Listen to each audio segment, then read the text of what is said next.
We started this business back in 1975, and we started as an auction business, importing merchandise from England primarily, bringing it into our warehouse, refinishing it, repairing it, setting up auctions around the state of Florida.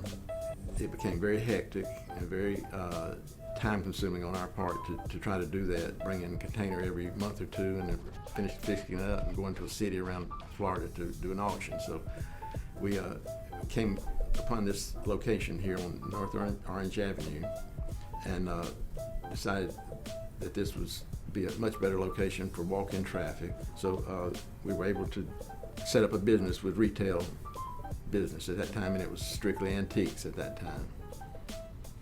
So Doug is my dad, and we are the owners of A&T Antiques. Antiques I'm very passionate about because number one, the quality is lifelong. Your mother could hand down a piece of furniture to you and you could keep it for your entire life and hand it down to your kids. So the quality and the originality and the workmanship of the antiques are all unique. It's not something they're putting in an assembly line and knocking out 100 of them at a time. We've always, over the years, primarily rented props for various things to kids who would come in that went to school there that were doing productions, a play or an advertisement or whatever they were doing. This is a great prop house for anybody that does set design, plays, theatrical, commercials.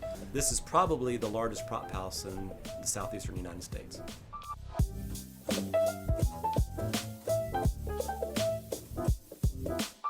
The new construction, new development in this area is not at this point affecting us, but it will when it's finished and people start moving in. That's when we'll be able to determine how effective it's going to be one way or the other. That by the first of the year they will be demolition and starting on that project. This project is 750 units. That's going to be 250. So you're looking at 1,000 apartment units right here. We don't know how it's going to affect us, but we just flow with it. As a whole, the best part about being in our business is that I get to work with my family and we get to enjoy the products of our hard work to where it's kind of full functioning now. There's not a lot of struggles with our business.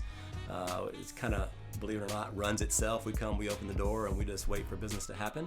I love being in business with my family and having my kids, and my wife helped at one point in our business. My daughter has helped us. Over the years, we've used our family as a big part of our business, and it's a great feeling that they want to be involved too. To me, owning my own business relieves me of the pressure of having to please somebody else other than my customers, which is a great asset. My dad is happy as can be, and so for that I'm grateful. It keeps him healthy, it keeps him going. I love working with him, and as long as he can have breath and be here, that's fine. I pretty much run the whole marketing part of this and the retail of it. He has been in charge mostly of the refinishing and taking care of that demand and a lot of other things that he does. So we really have a two-part entity here in this business where he does one half and I do the other half. My son, when we started, was only about 12 years old. So he's kind of worked in it off and on until he got into his adult life, and then he's pretty much been working with us ever since. We certainly welcome more residents that need furniture and accessories. So I would say from 1970 to today, it's been a big difference. With the antiques, we were appealing to more of an older market. So they had their furniture passed down from their grandparents to them, and that was what they knew, that's all they knew, so they put it in their home and they kept decorating that way. As the industry changed in general, not just in Central Florida, but actually, in the world, the market has gotten younger because they now see that this isn't just an antique store. It's not a turnoff to them. Because we still have an A to Z format, want something for everybody, we still can bring in everybody.